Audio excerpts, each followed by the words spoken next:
My wife took me to dinner with her German boss. I smiled like a fool, pretending I didn't speak German. She caressed her stomach and told him, "Don't worry, the idiot is so happy about the pregnancy, he will raise your son thinking it's his." I calmly poured more wine and said in perfect German, "Prost." I should have known something was wrong the moment Vanessa suggested dinner with her boss, Klaus Brenner. In our 5 years of marriage, she had never once wanted me to meet him. Yet there I was, sitting across from them at an expensive restaurant, watching my wife laugh at his jokes with an intimacy that turned my stomach. Klaus was the type who always had to be in control. 48, impeccably dressed, silver hair slicked back with European sophistication. I sat there in my off-the-rack blazer, feeling distinctly out of place. The conversation flowed between them too easily. Inside jokes, colleagues I'd never heard of. I was a third wheel at my own wife's dinner. Vanessa looked radiant. She'd spent the afternoon at the salon, her blonde hair in loose waves, wearing an emerald dress I'd never seen. Her hand drifted to the small bump of her pregnancy, announced 3 months ago with tears of joy. I had been ecstatic. At 43, I'd given up on becoming a father. Now, watching her, something felt wrong. Then they started speaking German. Klaus commented on the wine. Vanessa responded fluently. I knew she'd studied German in college, but I'd never heard her speak it so smoothly. I sat there, smiling like the fool they clearly thought I was. As their conversation shifted entirely into German, they didn't bother to include me.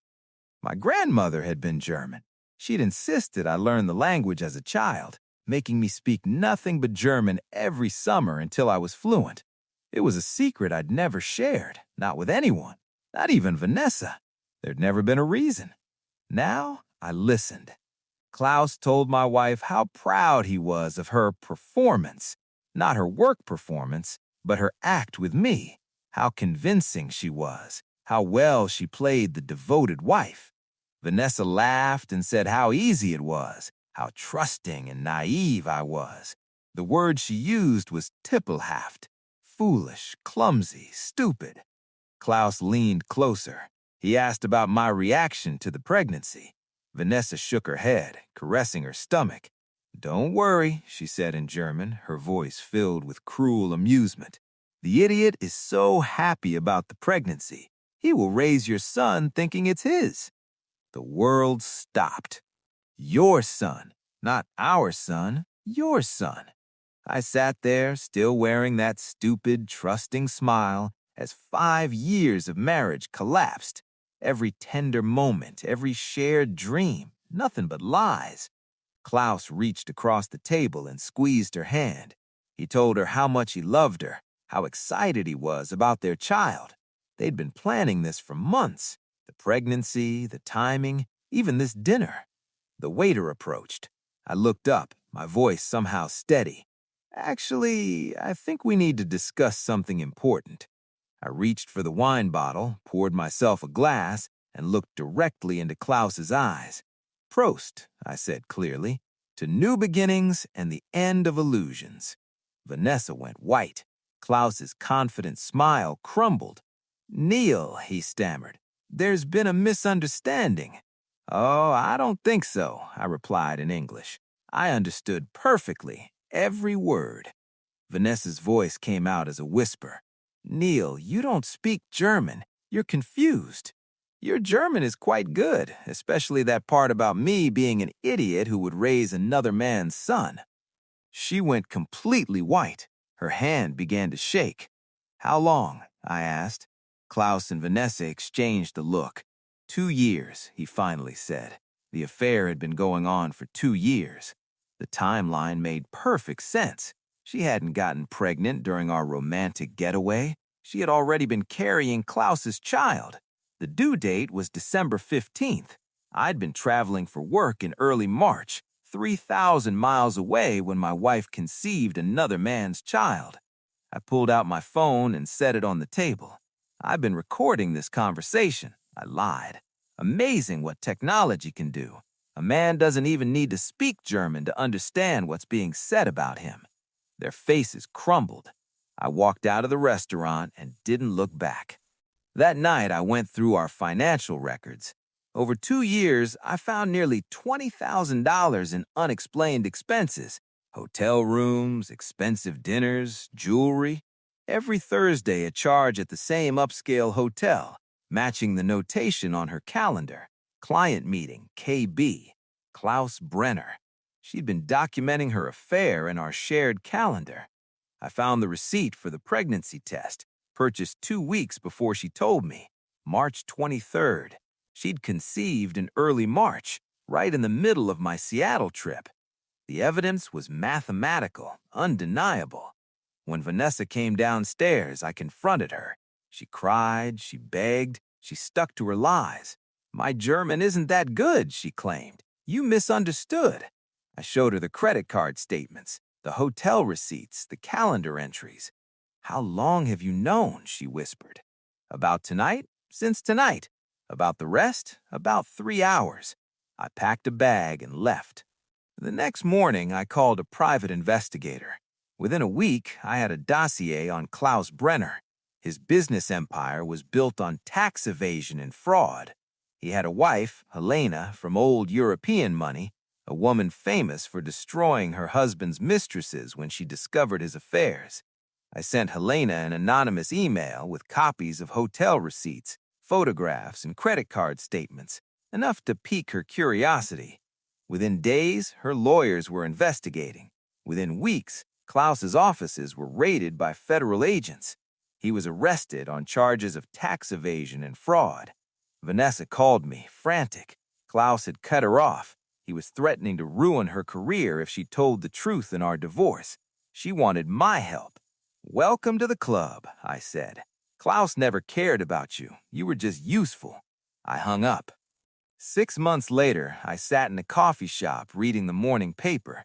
The headline read, "Local businessman sentenced to 7 years for tax evasion and fraud." Klaus Brenner's empire had been liquidated. His wife had divorced him and publicly stated she would not be visiting him in prison. Vanessa had given birth to a son Klaus would never meet outside a prison visiting room. She was living with her sister in another state, working as a receptionist for $12 an hour. She'd finally told the truth in our divorce, admitting the child wasn't mine and relinquishing any claim to support, not out of remorse, but because continuing the lie required Klaus's backing, and Klaus was no longer in a position to back anyone. I folded the newspaper and set it aside. I didn't feel satisfaction exactly, but there was a sense of completion, of justice served. A woman about my age approached my table, kind eyes behind wire-rimmed glasses, graying brown hair. She carried a worn leather briefcase and student papers. "Is this seat taken?" she asked. "Please," I said. She sat down with a grateful smile. "Dr. Sarah Mitchell, my apartment's being fumigated, so I'm temporarily homeless. Neil Harrison, electrical engineer." She graded papers, I answered emails. We worked in comfortable silence.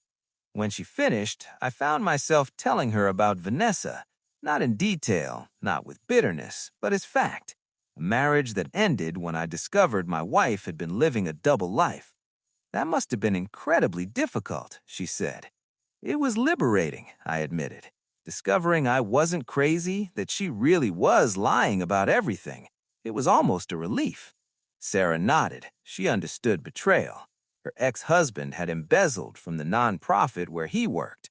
We talked for an hour about psychology, about engineering, about learning to trust your own judgment again.